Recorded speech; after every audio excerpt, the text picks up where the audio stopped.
Hello dear students, how are you all? I hope you all are good.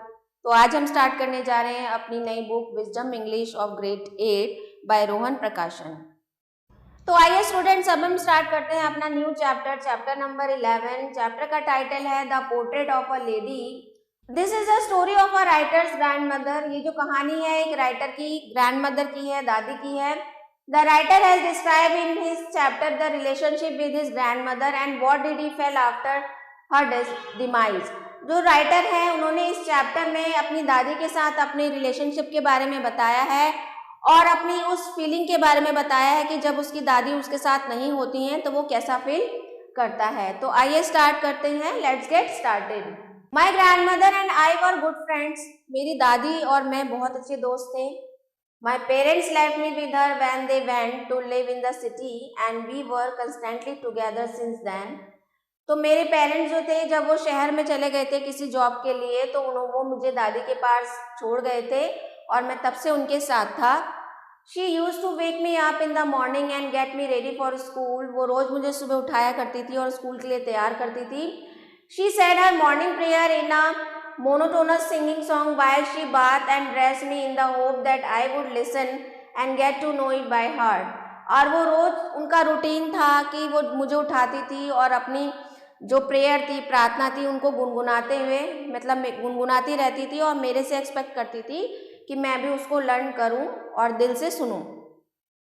After a breakfast of a thick steel chapati with a little butter and sugar spread on it we went to school. She carried several steel chapatis with her for the village dog. अब breakfast करने के बाद breakfast में मुझे एक thick चपाती, मोटी सी रोटी जिसमें मक्खन लगा होता था और चीनी होती थी, वो मुझे देती थी। तो हम नाश्ता करके स्कूल के लिए चल देते थे।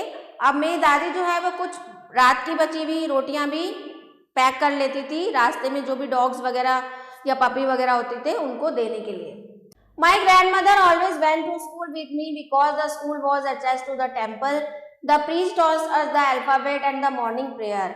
अब मेरी दादी जो थी रोज मेरे साथ स्कूल जाया करती थी क्योंकि जो स्कूल था वो मंदिर के पास था और जो वहाँ के पुजारी थे वो वहाँ पर हमें पाठ सुनाया करते थे एंड मॉर्निंग प्रेयर भी कराया करते थे। My grandmother sat inside reading the scriptures. और मेरी दादी वहीं पे बैठ जाती थी और किताबें, जो धार्मिक किताबें हैं, उनको पढ़ना शुरू कर देती थी। When we had both finished, we would walk back together। जब ये फिनिश हो जाता था काम तो हम एक साथ चल देते थे। This time the village dog would meet us at the temple door। They followed us to our home, growling and fighting with each other for the chapatis we threw to them। अब जो गांव के जो dog थे, जो street dogs थे, वो भी हमें रास्ते में मिलते थे मंदिर के दरवाजे के बाहर और हम उनको जो है वो रोटी के टुकड़े देते थे जो दादी लेके आई थी और वो आपस में उनको लेकर लड़ते हुए हमारे पीछे पीछे चल रहे होते थे। When my parents were comfortably settled in the city, they sent for us। That was a turning point in our friendship। Although we shared the same room, my grandmother no longer came to school with me। There were no dogs in the street and she took on feeding sparrows in the courtyard of our city house। अब जब मेरे parents जो है वो शहर में settle हो गए तो उन्होंने हमें भी वहाँ बुला लिया, दादी को और मुझे। अब ये जो हमारी लाइफ का था एक टर्निंग पॉइंट था क्योंकि हम एक ही रूम शेयर करते थे वहाँ पर। मेरी दादी जो थी वो अब मुझे स्कूल छोड़ने नहीं आती थी। कोई भी हम मतलब ऐसे कोई हमें स्ट्रीट डॉग नहीं मिलता था जिसको हम खाना खिलाएं, लेकिन वो जो स्पैरोज थी, जो आंगन था हमारे घर का, वहाँ पर कुछ चिड़िया आती थी, उनको खाना खिलाया करती थी। As the year rolled by we saw less of each other. अब धीरे धीरे साल बीतते गए और अब हम दोनों बहुत मुश्किल से साथ हो पाते थे। For some time she continue to wake me up and get me ready for school. कभी कभी वो मुझे स्कूल के लिए उठाने आया करती थी। When I came back she would ask me what the teacher had taught me. जब मैं स्कूल से वापस आता था तो मेरे से पूछती थी कि टीचर ने आज क्या पढ़ाया। I would tell her English word and the little things of Western science and learning। और मैं उनको इंग्लिश में जो भी स्कूल में सिखाया होता था बोलता था और वेस्टर्न साइंस और लर्निंग में जो भी मैंने स्कूल में सीखा होता था वो उनको बताता था। This made her unhappy. लेकिन उनको समझ में तो कुछ आता नहीं था तो वो नाखुश हो जाती थी। She was distressed that there was no teaching about God and the scriptures. और क्योंकि मेरे मुंह से कोई भी वो भगवान की या धार्मिक बातें नहीं सुनती थी तो वो बहुत डिसअपॉइंट हो जाती थी कि स्कूलों में कुछ भी सिखाया नहीं जाता है। One day I announced that we were being given music lesson. She was very disturbed. To her, music had lewd association. It was not meant for gentle folk. अब एक दिन हमें जो है म्यूजिक लेसन दिया जाने वाला था, इसकी अनाउंसमेंट हुई और लेकिन वो बहुत ज़्यादा डिस्टर्ब हुई क्योंकि उनके लिए जो म्यूज़िक था वो क्या था, भगवान का भजन करना, कीर्तन करना, तो वो उसी को म्यूज़िक मानती थी, तो उनके लिए इसका कोई भी वैल्यू नहीं थी। When I went to the university, I was given a room for my own. अब जो है मैं बड़ा हो गया, अब मैं यूनिवर्सिटी गया और वहाँ पर मेरा अपना कमरा था। The common link of friendship was snapped. अब हमारा जो फ्रेंडशिप का लिंक था वो ख़त्म हो चुका था धीरे धीरे। She rarely left her spinning wheel to talk to anyone. और वो हमेशा अपने स्पिनिंग व्हील चरखा चलाती रहती थी और किसी से भी बात नहीं करती थी। From sunrise to sunset, she sat by her wheel, spinning and reciting prayers. Only in the afternoon she relaxed for a while to feed the sparrows. It used to be the happiest half hour of the day for her. अब सुबह से लेकर शाम तक वो चरखे पे अपना चरखा चलाती रहती थी, प्रेयर अपनी जो प्रेयर है, प्रार्थनाएं जो हैं उनको गुनगुनाती रहती थी। सिर्फ दोपहर का समय ये ऐसा था कि जब वो थोड़ा रिलैक्स होती थी, जब वो बर्ड्स को खाना खिलाती थी और मुझे ऐसा लगता था कि वो जो आधा घंटे का समय है वो उनके लिए सबसे ज़्यादा खुशी का समय रहता होगा। When I decided to go abroad for further studies, I was sure my grandmother would be upset. जब मैंने अब्रॉड जाने का फैसला किया हायर स्टडीज़ के लिए तो मुझे पक्का विश्वास था कि मेरी दादी माँ जो हैं वो उदास हो जाएंगी। I would be away for 5 years and at her age one could never tell, but my grandmother could.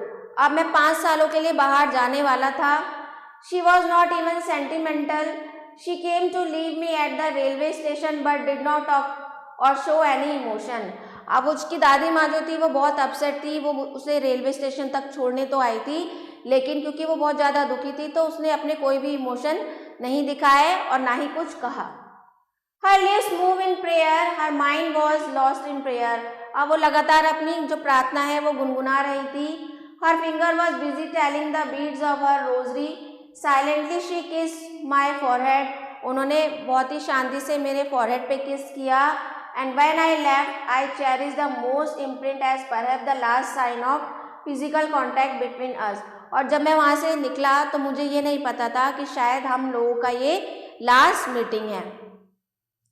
But that was not so. After 5 years, I came back home and I was met by her at the station. तो 5 साल बीत गए और फिर मैं अपने घर वापस आया और मैं वहाँ स्टेशन पे फिर अपनी दादी से मिला। She did not look a day older. बिल्कुल वैसे की वैसी ही थी जैसे मैं उनको छोड़ के गया था।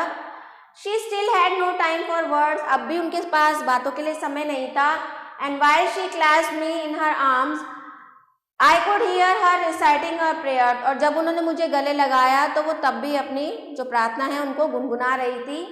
Even on the first day of my arrival, her happiest moments were with her sparrows whom she fed longer. और जब मैं वहाँ पहुँचा अब भी उनको जो सबसे ज़्यादा खुशी थी वो क्या देती थी, जब वो बर्ड्स को खाना खिलाती थी तो वो उनके लिए सबसे खुशी की बात होती थी। In the evening a change came over her. अब शाम को मैंने उनके अंदर कुछ चेंज देखा। She did not pray, she collected the women of the neighbourhood, got an old drum and started to sing. अब उस दिन उन्होंने प्रेयर नहीं करी, उन्होंने जो है पड़ोस की कुछ औरतों को बुलाया और एक ढोलक लेके आई और गाना स्टार्ट कर दिया। Several hours she thumped the sagging skin of the dilapidated drum and sang for the homecoming of warriors. और बहुत कई घंटों तक वो उसी पे भजन कीर्तन करती रही। We had to persuade her to stop to avoid overstraining. अब हम उनको मतलब मनाना चाहते थे कि अब सुबह से शाम हो गई कीर्तन करते करते कि वो इसको बंद कर दे।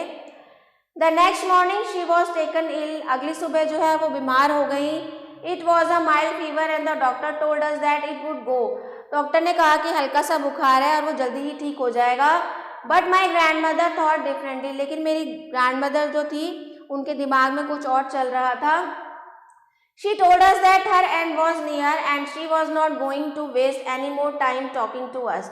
वो कहती कि अब मेरा जो अंतिम समय है वो आ गया है और मुझे अब किसी से भी कुछ भी बात नहीं करनी है. We protest but she ignore our protest. हमने उनको बोला कि नहीं ऐसा नहीं है, थोड़ा सा बुखार है, आप जल्दी सही हो जाओगी. She lay peacefully in bed praying and telling her beads. अब वो शांति से अपने बेड पे ले गई और अब भी अपनी प्रार्थना को वो गुनगुना रही थी. Even before we could suspect, her legs stopped moving. इससे पहले कि हम कुछ कर पाते, अब वो उनका जो गुनगुनाना था वो बंद हो गया है. And the rosary fell from her lifeless fingers.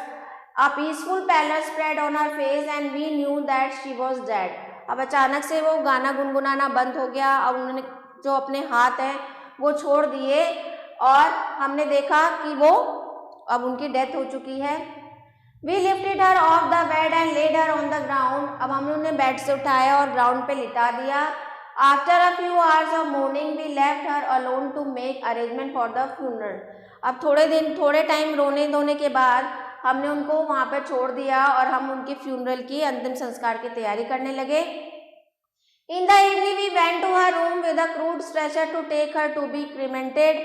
अब हम शाम को उनके रूम में गए और एक स्ट्रेचर लेके आए और उस पे उनको जहाँ पे लिटाया जाना था.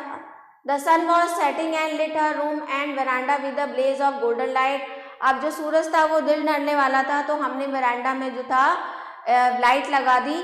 We stopped halfway in the courtyard, all over the veranda, in her room, right up to the where she lay dead and shaved. हम वहाँ पर रुक गए जहाँ आंगन पे उनको हमने लिटाया हुआ था, जो उनकी डेड बॉडी को, हम भी वहाँ पर लेट गए. Wrapped in the red shroud, hundred of sparrows sat scattered on the floor. अब हमने उनको जो है एक रेड कलर के कपड़ा जो है उसमें लपेट दिया. अब हम क्या देखते हैं कि बहुत सारी जो स्पैरोज हैं वो वहाँ पर आ गई हैं. There was no chirping. अब जो स्पैरोज हैं, अब जो बर्ड्स हैं वो डेली उनको खाना खिलाया करती थी, उनको भी एहसास हो गया कि वो अब दादी माँ जो हैं वो अब नहीं रही. तो बहुत सारी बर्ड्स वहाँ पर इकट्ठा हो जाती हैं लेकिन वो कुछ भी अपने चहचहाने की आवाज़ नहीं करती. We felt sorry for the birds and my mother fetched some bread for them. हमें बहुत दुख हुआ कि इनको भी दुख हो रहा है हमारी दादी के जाने का, तो मेरी मम्मी जो है वो कुछ रोटी के टुकड़े लेके आई. She broke into little crumbs. उन्होंने छोटे छोटे टुकड़े किए रोटी के. The way my grandmother used to, जैसे मेरी दादी माँ उनको दिया करती थी. And throw it to them, और उनको डाल दिया. The sparrows took no notice of the bread. अब जो बर्ड्स थी वो भी दुखी थी दादी माँ के जाने से, उन्होंने वो रोटी के टुकड़ों पे ध्यान नहीं दिया. When we carried my grandmother's corpse off, जब हमने अपनी ग्रैंडमदर की डेड बॉडी को उठाया, they flew away quietly. वो वहाँ से उड़ के चले गए. Next morning the sweeper swept the breadcrumbs into the dustbin.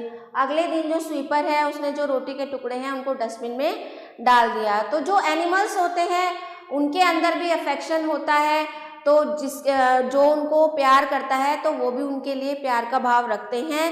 तो जो बर्ड्स थी जिनको दादी माँ रोज खिलाया करती थी तो उनको भी बहुत ज़्यादा दुख हो रहा था दादी माँ के जाने का.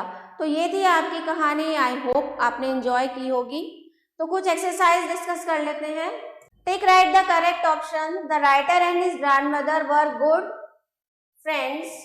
The dogs were fighting with each other for chapatis. Grandmother said her morning prayer in a monotonous sing song.